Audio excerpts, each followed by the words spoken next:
Bueno, déjeme saludar a Rafael Barajas, el Fisgón, y a Yasmín Ugalde. Yasmín Ugalde, integrante del Instituto Nacional de Formación Política de Morena, y Rafael Barajas Monero, el Fisgón, director del Instituto Nacional de Formación Política de Morena, para entrarle de lleno con esta mesa de diálogo de cuarto grado. ¿Cómo estás, Yasmín? Primero te saludo a ti. ¿Qué tal, Vicente? ¿Cómo estás? A ti y a todo tu auditorio el día de hoy hemos traído a un invitado especial para dar inicio a una nueva, a una nueva etapa, pues, de este espacio de cuarto grado. Nos congratula muchísimo tener aquí al presidente del Instituto Nacional de Formación Política, a Rafael Barajas del Fisgón. Querido Rafa, ¿cómo estás? Te saludamos con mucho gusto. Pues al contrario, yo soy el que está muy agradecido de estar aquí porque este es un espacio realmente muy importante para el movimiento, para México, para Estados Unidos y es siempre un gusto estar contigo, Vicente. Claro que sí, y además en momentos en los que se tiene que hablar fuerte, duro, claro, recio. A ver, ¿cómo ven esto de la gran investigación periodística de Carlos Loret de Mola por el martinazo? Mi querida Yasmín, dame tu opinión. Sí, yo creo que es clarísimo, pues, de quién viene, que es lo primero que tendríamos que estar revisando, en qué espacio. Pues sabemos que Loret de Mola es una incisiva campaña en contra de Andrés Manuel López Obrador y pues bueno, bien lo decían antes de iniciar este espacio, no les da, ¿no? El video habla si bien muestra ahí un intercambio de dinero, estamos hablando de 150,000 pesos, creo que hablan ahí, y tenemos realmente noticias de corrupción de grandes millones de pesos y no se está hablando de ello, ¿no? Una vez más, están tapándose los ojos hacia un espacio y queriendo deslumbrar con noticias donde no las hay. Yo creo que una vez más queda muy mal Loret de Mola, ¿no? Rafael, dice Loret de Mola que ya ya esto pinta para crimen organizado electoral, dice el señor. No, pues es fantástico. Ahora, a ver, revisemos realmente de qué se trata el caso, es decir, qué es lo que realmente estamos viendo. Lo que vemos es un video en el cual hay un intercambio de efectivo. Por supuesto que esto, vamos, si hay un ilícito, yo creo que hay que perseguirlo, hay que castigarlo con toda seriedad, con todo rigor, pero en este proceso no vemos tal ilícito. De entrada se trata de un intercambio entre dos particulares. Y la otra cosa es que suponiendo, sin conceder, concediendo, sin conceder, que se hubiera tratado de un asunto que tenía que ver con cuestiones electorales, tampoco violenta absolutamente ninguna ley electoral, porque el tope permitido en aquel entonces era muy superior al monto del que se está tratando en ese video. Entonces, realmente, ahora sí, como diría el Piporro, es poca cosa y mal armada. Lo que sí veo yo es básicamente la intención, es decir, lo que sí llama la atención es la intención que hay detrás al poner este video y el manejo que se ha tratado de hacer de este video. Es decir, no es una cosa, imagínate ya hablar de crimen organizado a partir de eso, pues es un poquito exagerado, ¿no? Es decir, ahora sí que no hay sustancia. Es decir, y ojo, si lo hubiera, habría que perseguirlo y habría que castigar. Yo no tendría la menor duda de que eso habría que hacer. Pero aquí realmente no encontramos absolutamente nada. Y hay una cosa que les está resultando contraproducente, creo yo, y es el hecho de que todo esto se da, por supuesto, en el marco de una campaña muy agresiva de descrédito, en la cual no tienen mucho material real para para fomentar el descrédito, siendo que del otro lado tenemos, entre otras cosas, un juicio político importante a los expresidentes, y estamos hablando realmente de cosas muy graves. Estamos hablando del fraude de 1988, estamos hablando de la privatización de más de 1,000 empresas del Estado en tiempos de Carlos Salinas de Gortari, estamos hablando del asesinato de cientos de perredistas en tiempos de Salinas y de Zedillo. Estamos hablando del caso del Fobaproa, que es una cosa brutal. Estamos hablando, es una cosa que todavía nuestros nietos van a seguir pagando. Estamos hablando de la matanza de Acteal. Estamos hablando también después de los casos de corrupción de los hermanos Briviesca en tiempos de Vicente Fox. Estamos hablando del hecho de que se recibió una fortuna, un dineral increíble por concepto del petróleo, que el barril tuvo un sobreprecio y que ese dinero se gastó en gasto corriente. Estamos hablando de contratos entregados a empresas extranjeras para la generación de luz eléctrica. Estamos hablando de una privatización encubierta del sector eléctrico. Estamos hablando del fraude del 2006, que fue un fraude verdaderamente escandaloso. Estamos hablando de la guerra contra el narco que arrojó miles de muertos en el país y que desató una espiral de violencia que va a ser muy difícil achatar en los próximos años. Estamos hablando, entre otras cosas, de miles de desaparecidos. Estamos hablando además del fraude electoral del 2012. Estamos hablando de la represión a la APO en tiempos de Fox. Estamos hablando también de toda una serie de actos represivos que se dieron en tiempos de Peña Nieto, el tema de Tanguato, el tema de Ayotzinapa. Es decir, al lado de todo esto nos lo quieren tapar con un video en el que se ve a dos personajes intercambiando 150,000 pesos. Perdón, es una total desproporción. Yo estoy convencido de que lo que estamos viendo, y lo veo por la reacción que encuentro en redes, es que este video escándalo ha desacreditado más o ha generado más indignación contra el locutor, contra el medio, que contra el acto de corrupción el supuesto acto de corrupción denunciado. Entonces, yo sí creo que esto obviamente no les está saliendo bien. Creo que es un despropósito. Si hay más cosas, pues que las presenten. Y además que las presenten ahora sí, no solamente ante la opinión pública, que la presenten ante las autoridades correspondientes. Porque lo demás parece ser simplemente un eslabón más de una campaña de descrédito que ya lleva años funcionando, que ya lleva años echada a andar y que ya se empieza a desgastar y que además viene aparejada con el desgaste de los grandes medios de comunicación y de las grandes figuras de los medios de comunicación de la era neoliberal. Entre ellos, notablemente, Carlos Loret de Mola, quien pronto va a tener que comparecer por el caso de los Vallarta ante un juez. Y eso, pues yo sí creo, eso es lo que me explica más que otra cosa la aparición de estos videos.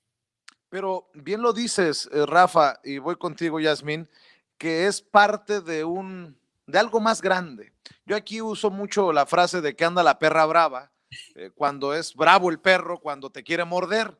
Y bueno, contra Morena también ha habido una campaña en las últimas semanas de buscar desacreditarlos muy fuerte, intentando hacer pensar que se trata de un narcopartido, así les llamó o sugirió el propio Loret de Mola en Latinus.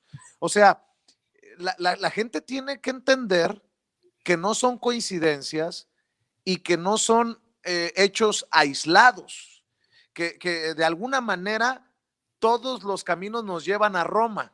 Roma puede ser escrito con X, o Roma puede ser escrito con Prianredé, o Roma, eso está para definirlo, ¿no? Para debatirlo, pero no puede la gente pensar que lo de Loret y el video es algo aparte de las acusaciones de Silvano en Michoacán y etcétera, etcétera, etcétera, Yasmín.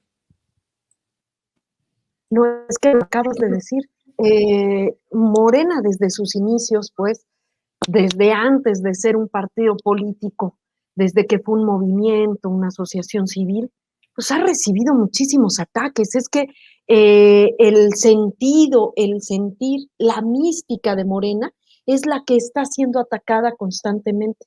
Es decir, por eso yo decía, veamos quién es, quien saca este video, ¿no?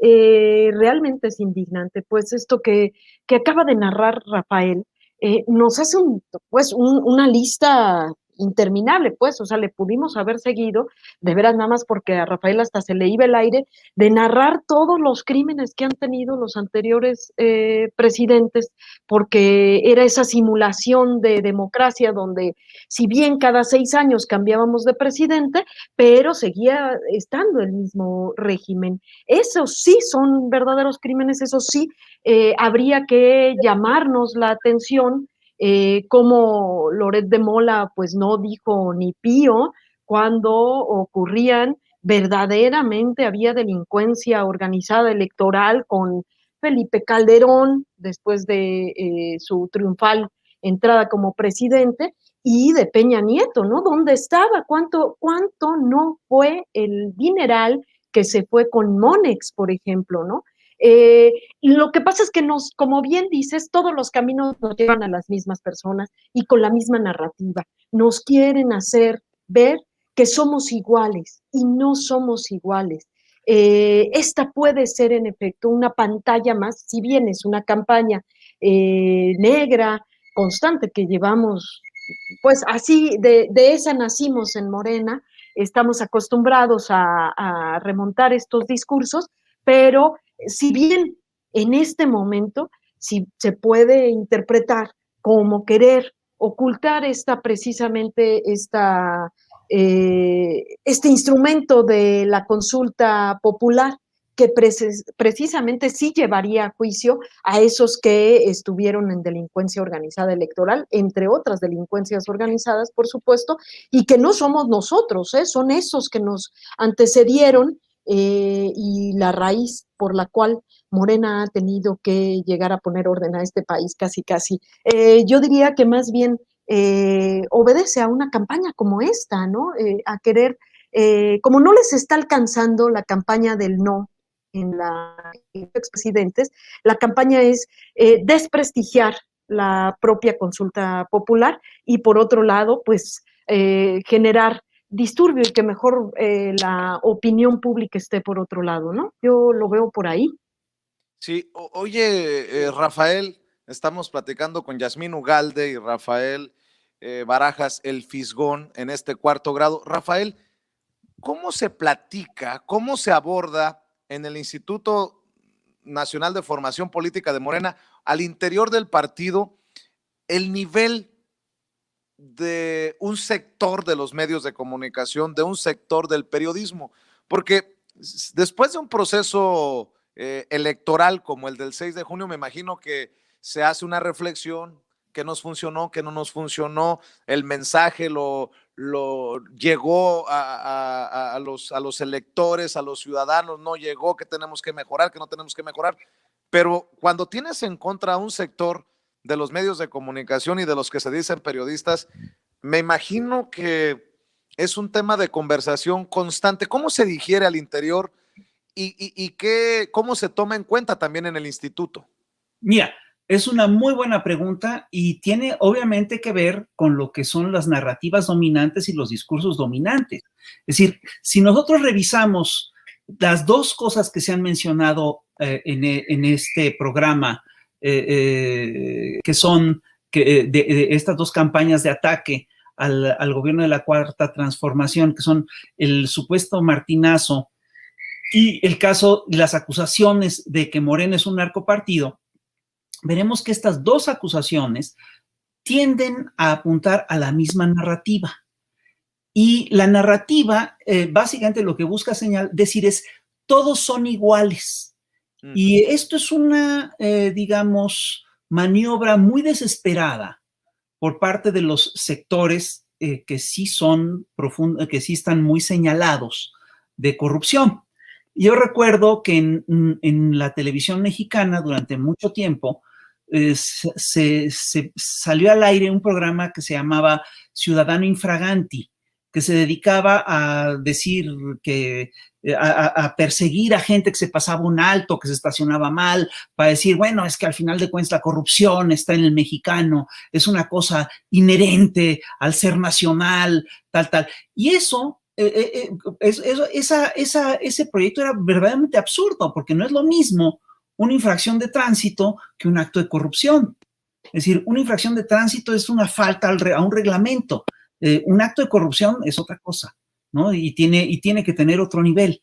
Por esos mismos años, además, se impulsó, entre otras cosas, considerar que la corrupción no era un delito grave.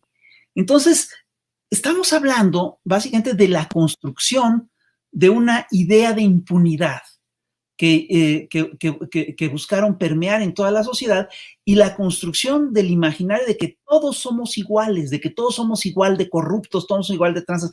Y esto pues no es así, ni siquiera en el crimen organizado, y estoy hablando de algo, de un sector ya muy desacreditado ante la opinión pública, puede decir que todos sean iguales. Es decir, por supuesto que hay diferencias, y por supuesto que hay gente que tiene un comportamiento ético. Entonces, doy toda esta vuelta para responderte.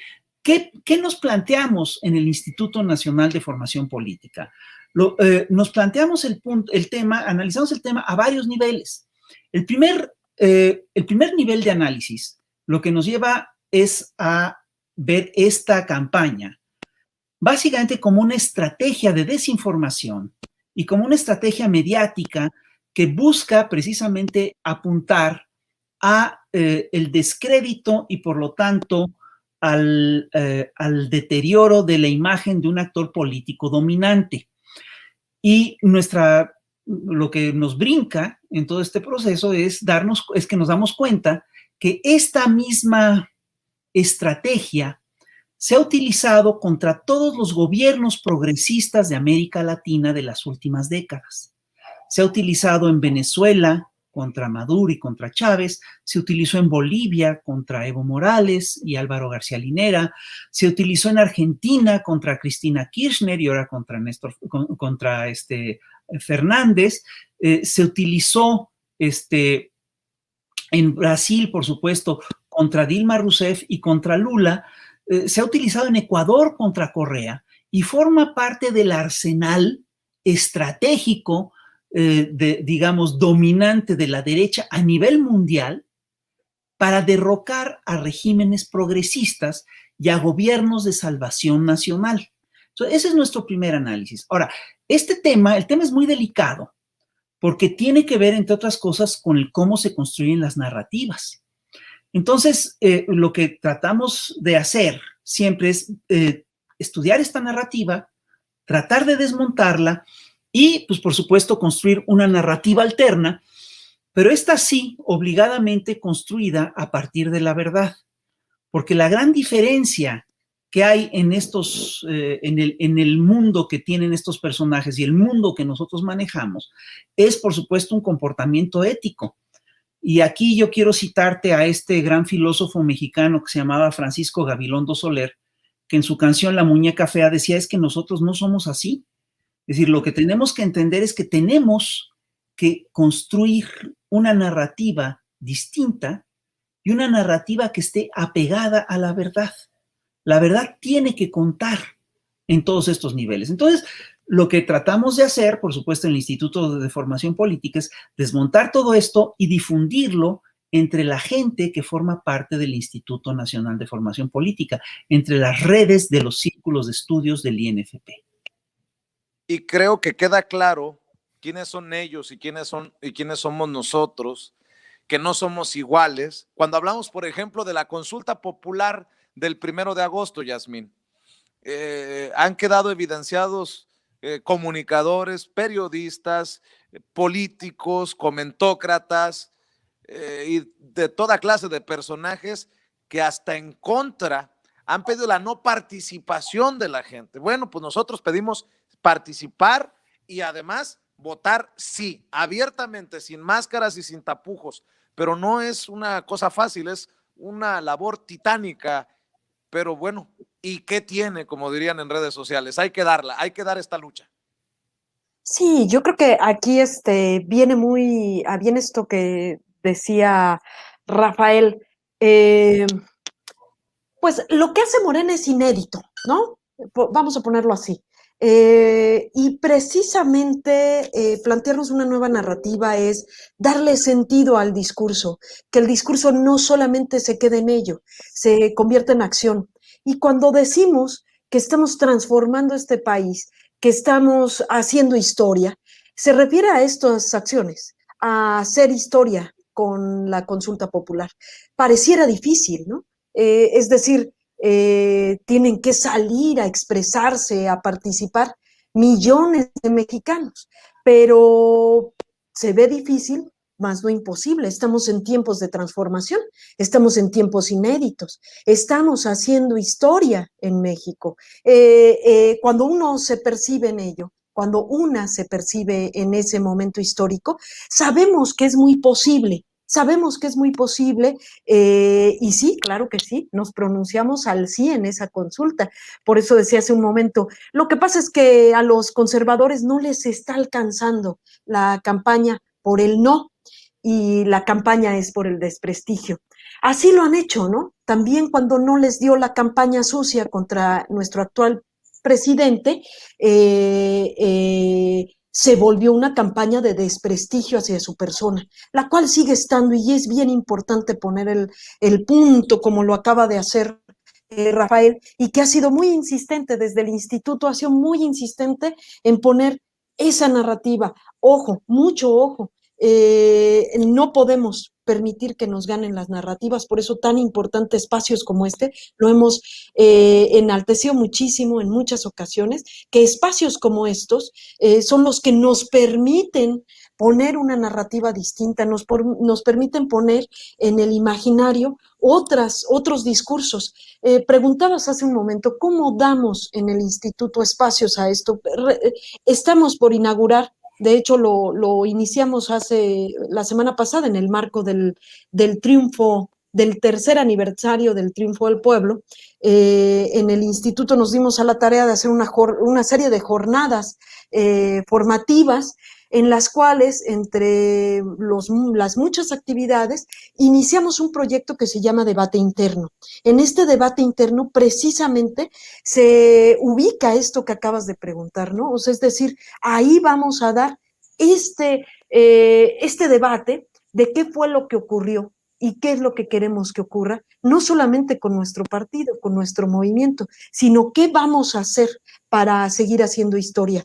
Es ahí, en esos espacios de construcción, donde tenemos que destruir la idea de que somos iguales y nos tenemos que encontrar y reconocer como diferentes, como actores políticos distintos, distintas a los que había anteriormente, y donde tenemos que construir una idea nueva de qué es corrupción y qué es ética. Hablar de ética, algo que no se hablaba antiguamente. Cuando hablábamos de política, no se insertaba, por supuesto, el discurso ético. En este momento, en momentos de transformación, sí se habla de ello, ¿no? Y nosotros tenemos la obligación desde el instituto de poner esta narrativa.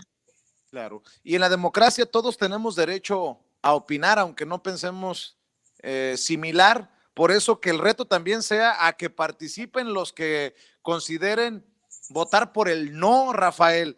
Pero, a ver, es que yo no entiendo cómo la gente no saldría a participar en una consulta popular de esta magnitud para investigar y enjuiciar, si así lo ameritara, a los actores políticos del pasado, incluyendo los expresidentes, cuando tenemos vinculado a proceso por presunto enriquecimiento ilícito a Ildefonso Guajardo, cuando tenemos en la cárcel a Luis Cárdenas Palomino, cuando, y me puedo seguir, mi querido Rafa, son uno tras otro, tras otro, tras otro.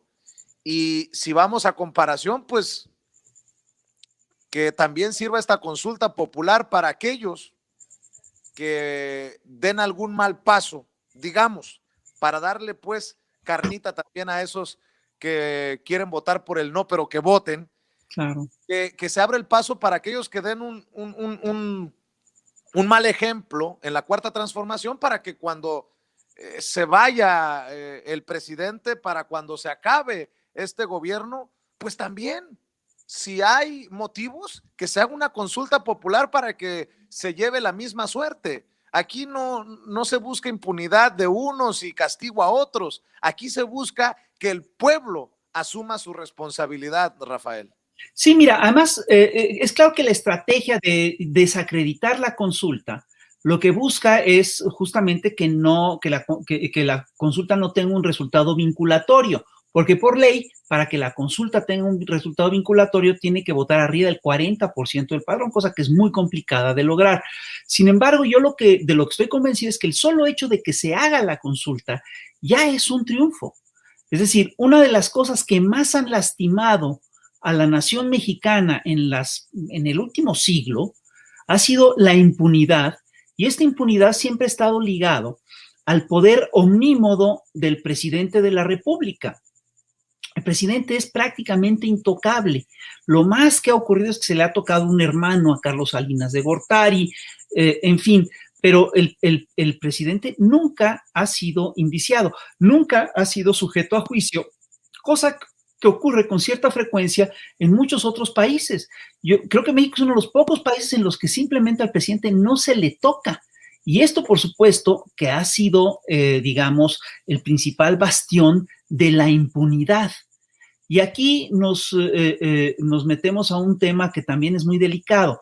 En la campaña contra la consulta, uno de los eslogans más recurrentes, es decir, una de las ideas más recurrentes que maneja la derecha, es decir, bueno, es que es una consulta que va a costar 500 millones de pesos, eso es un dinero tirado a la basura. Bueno, yo haría las siguientes observaciones. En primer lugar, ese dinero es dinero que ya tiene el INE y que el INE luego lo usa para otras cosas. Y es una consulta que la gente está pidiendo. La labor del INE es precisamente atender todas estas peticiones ciudadanas y, esto es además una forma extraordinaria de democracia directa, un tipo de democracia directa que se practica mucho en otros países, que en México no se ha practicado, pero y que además tiene mucho sentido echar a andar. Estas peleas siempre son a largo plazo. A mí no se me olvida que en la Ciudad de México, los que tienen mi edad lo recuerdan perfectamente bien, durante décadas no pudimos votar por nuestro jefe de gobierno. Nosotros teníamos un regente que lo imponía el presidente de la República, y la primera vez que nosotros hablamos de votar por el jefe de gobierno de la Ciudad de México, nos dijeron que eso era inútil, que eso era un desperdicio de tiempo, que eso no tenía ningún sentido, y al final de cuentas conseguimos que a través de la movilización el derecho a que los capitalinos votáramos por nuestro jefe de gobierno. Entonces, lo que yo quiero decir es que es una inversión por la democracia, y me parece increíble que el INE, que debería de promover la participación democrática, esté poniendo tantas trabas para esta consulta. Y acerca del costo de la consulta, yo quiero añadir, aparte que no se va a gastar nada más del presupuesto de lo que ya se tiene, lo único que va a ocurrir es que el INE se va a apretar el cinturón. Es decir, lo que también habría que ver es si esto es realmente un gasto innecesario. Gastar 500 millones de pesos, gastar ese dinero de la consulta para hacer un intento por acabar con la impunidad, me parece que es la mejor inversión que puede hacer este país. Es decir, ¿cuánto nos ha costado la impunidad? En términos incluso de dinero, ya no, sí, por supuesto que en términos de dolor, en términos de vida, en términos de fraude, en términos de falta de democracia, en términos de destrucción del tejido social, pero incluso en términos de dinero. Es decir, ¿cuántos fraudes se hubieran evitado si simplemente los gobernantes de cualquier nivel, de presidente para abajo, hubieran sabido que podían ser castigados o penalizados o llevados a juicio por esos fraudes? Entonces, perdón, me parece una inversión muy eficaz, y me parece sumamente rentable impulsar la consulta para llegar a juzgar los múltiples crímenes de Estado que hemos tenido. Si esto contribuye a acabar con la impunidad en el país, es bienvenido, tiene que ser muy bienvenido por parte de la población. Y la otra cosa que hay que señalar es que es una demanda popular muy sentida.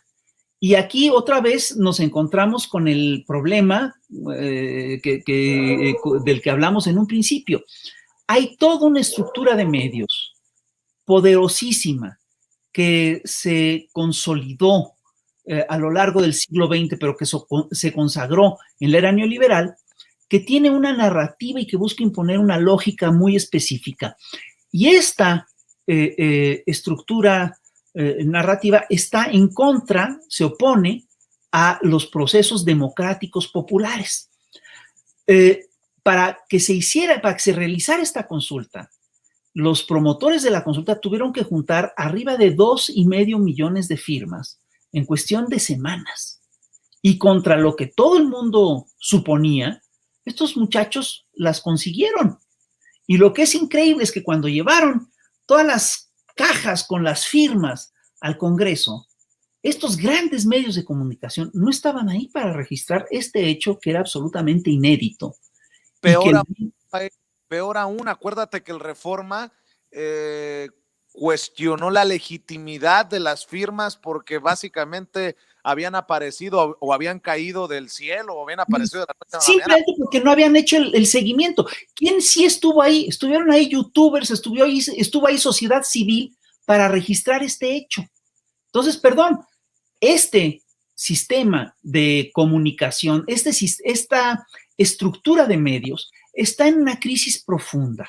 Está en una crisis profunda porque tiene una pérdida de credibilidad brutal, porque hay un cambio de plataformas, porque hay, digamos, alternativas de información como esta que tú tienes aquí, Vicente, que es sin censura y que le está dando verdadera competencia a este aparato mediático de propaganda que cuesta millones y que ha costado fortunas mantener, que le ha costado fortunas mantener a la población.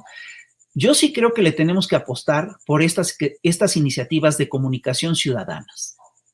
Por cierto, hablando de esto, no tampoco debe de sorprendernos, no debe de sorprendernos que Vicente Fox haya lanzado su campañita para que se incluya en el juicio al presidente Andrés Manuel López Obrador. No es coincidencia que Lili Téllez haya presentado una iniciativa en ese mismo sentido para que se lleve a juicio al presidente. Se les olvida que en el 2022 tendrá revocación de mandato, Yasmín. Sí, pues es que todo lo tienen a su conveniencia, ¿no? O sea, se les olvida lo que quieren, pues. Es increíble. A mí me parece importante lo que dice Fisgón, una bandera que está utilizando la derecha, los conservadores, para poner en el imaginario de la ciudadanía y hablar mal de esta consulta es precisamente decir este gran derroche de dineros, ¿no? Y pues imagínate en qué se lo irán a gastar. Precisamente esta campaña que recibimos constantemente de ataques desde muchas instituciones, desde muchos espacios, se financia con ese dinero. Por supuesto que no están dispuestas a gastarlo ahora en esto. Yo diría que la justicia, aparte, no tiene precio, pues, o sea, lo que nos tengamos que gastar para esa consulta. Y el sí tendrá que representar en la ciudadanía, pues, comisiones de la verdad, será investigación, juicio, pues, tiene una connotación bien importante que no logra entender Vicente Fox, ni Lili Téllez, ni todos estos pobres hombres que no comprenden estas cosas, pues, es que el Estado asume precisamente esta responsabilidad. No se acuerdan precisamente que nosotros proponemos esto porque precisamente el próximo año vamos a también a refrendar este gobierno con Andrés Manuel López Obrador, ¿no? No lo entienden. Ahí me gustaría hacer un paréntesis, Vicente, y precisamente, fíjate, ahorita que decíamos de este gasto y derroche, ¿en qué se lo va a llevar en línea? Recientemente, en la mañanera, sacaron un monitoreo que hizo precisamente el INE, un análisis que tengo entendido que lo hacía la UNAM, en la reciente campaña, y a colación de esto que decíamos, de que Morena hemos resistido al embate mediático desde la concepción, pues, y hacían un análisis, un monitoreo, lo hace el INE, está ahí en la página del INE, de qué tan atacado fue cada partido en la última elección por cada uno de los medios de comunicación. Y digo, para nosotros no sorprende, pero bueno, deja ya un documento oficial de que 3 veces más es atacado Morena que cualquier otro partido. Por lo menos lo que mostró el presidente recientemente en la mañanera fue que en la Ciudad de México 3 veces más fue atacado en la campaña desde estos espacios de comunicación Morena, quienes representaban a Morena, que el resto de los partidos políticos. Eso nos dice hacia dónde se va todo ese dinero, que ahora les preocupa mucho que se va a gastar en poner justicia en nuestro país, ¿no? Por cierto, si les preocupa tanto el dinero, deberían de auditar y de exigir cuentas claras, solo como ejemplo a Silvano Aureoles, que endeudó a Michoacán por 4,000 millones de pesos y se desconoce el destino de los recursos. Solo como ejemplo, porque soy muy mal pensado. A ver, déjenme pedirles para cerrar una reflexión a cada uno. ¿En dónde estamos y hacia dónde vamos? ¿Hacia qué? ¿A qué nos vamos a seguir enfrentando o a qué nos estamos enfrentando? Algunos hemos señalado que se trata de un golpe blando ya a todo lo que da. Algunos le llaman guerra híbrida, otros les llaman como les quieran llamar. ¿Ante qué estamos? ¿Hacia dónde vamos, mi querido Rafa? Porque pues estamos ya rumbo a la segunda parte del gobierno del presidente Andrés Manuel López Obrador y en muchas cosas podría ser lo más complicado para el presidente y para el partido en el poder, en este caso Morena, esa segunda parte del gobierno de la Cuarta Transformación. Muy buena pregunta, pero fíjate, yo nada más quería hacer un agregado acerca del tema del costo de la consulta. Una cosa que no se dice sobre el costo de la consulta es que esta consulta pudo haber salido casi gratis si se hubiera hecho el 6 de junio. Claro. Pero decidieron no hacerle el 6 de junio por razones políticas, ¿no? Y se lanzan con esta lógica. Y bueno, por supuesto que estoy de acuerdo contigo. Yo sí creo que estamos ante una estrategia de desestabilización importante que tiene su, digamos, principal aparato de ataque en los grandes medios de comunicación, en los grandes consorcios mediáticos que se consolidaron en la era neoliberal. Y esto, por supuesto, que está en sintonía con esta estrategia que describió el teórico israelita de la guerra, Martin Van Creveld, hace algunas décadas, en su libro La transformación de la guerra. Él dijo hace tiempo que las guerras en el futuro serían básicamente guerras mediáticas, guerras en las cuales los ejércitos convencionales tendrían un papel muy marginal, que serían guerras en las cuales los principales operadores serían expertos en operaciones psicológicas que operarían a través de medios. Y yo sí creo que esto es lo que estamos visualizando, esto es lo que estamos ya viendo. Lo señalamos desde un principio y yo creo que no nos equivocamos. Eso es lo que han estado haciendo y aquí lo que vamos a ver es un recrudecimiento de esta guerra. Y obviamente lo que vemos del otro lado son mecanismos, la búsqueda de mecanismos para contener esta guerra de desinformación. Sin lugar a dudas, la conferencia mañanera es uno de esos mecanismos. Sin lugar a dudas, la denuncia de las fake news en las mañaneras es una herramienta importante para desmontar estas estrategias de desinformación. Pero lo que tenemos que hacer también es construir una ciudadanía informada, una ciudadanía que esté realmente enterada y que entienda además de estrategias, que entienda además de cómo funcionan estos procesos y que entienda sobre todo qué es lo que se está haciendo. Mira, hay un tema que es muy delicado en todo este proceso. Y es una narrativa que Morena y la 4T no han impulsado, pero que deberían impulsar, que es la gran narrativa de Morena y la 4T.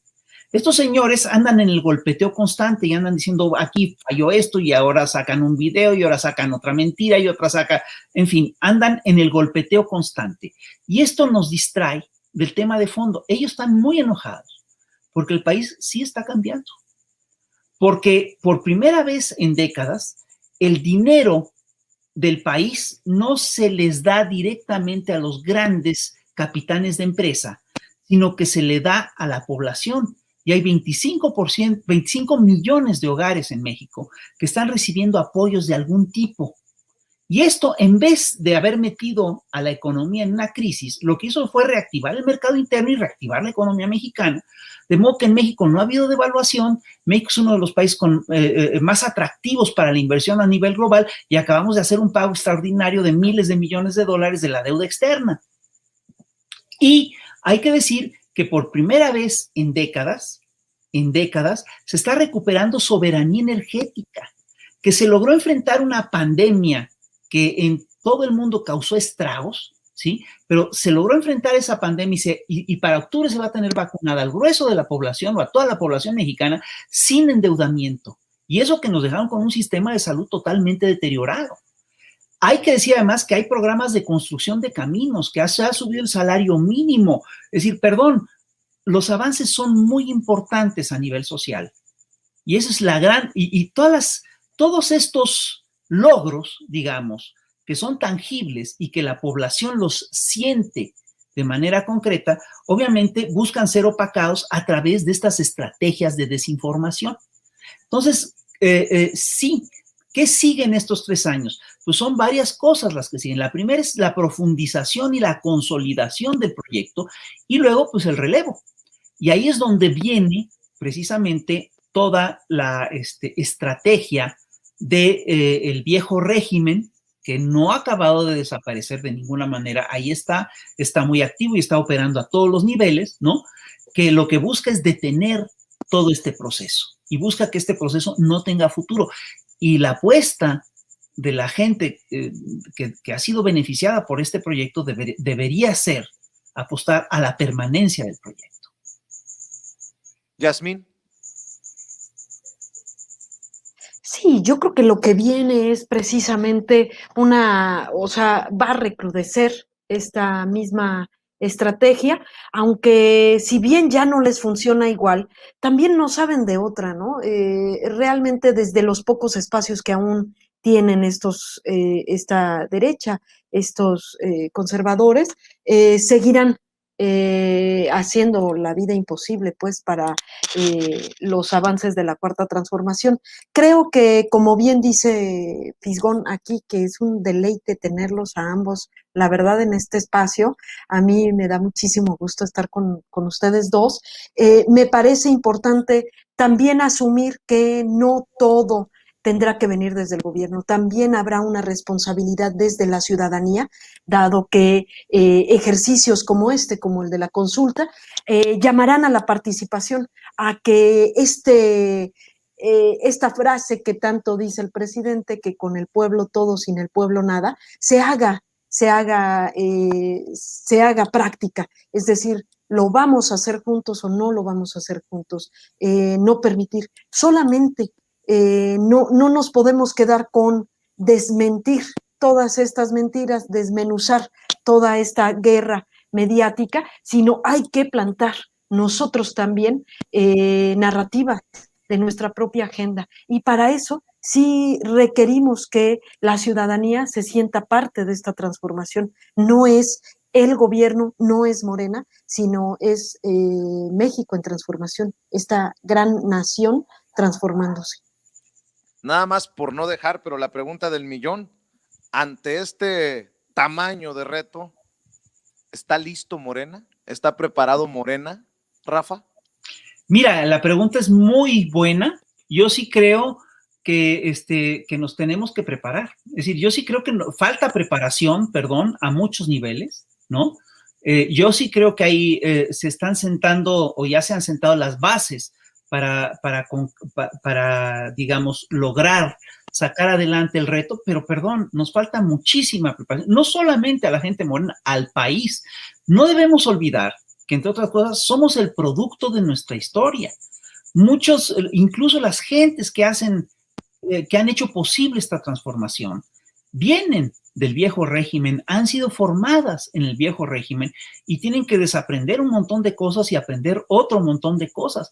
Y creo además que hay que profundizar, sin lugar a dudas, la revolución de las conciencias y hay que preparar a la gente.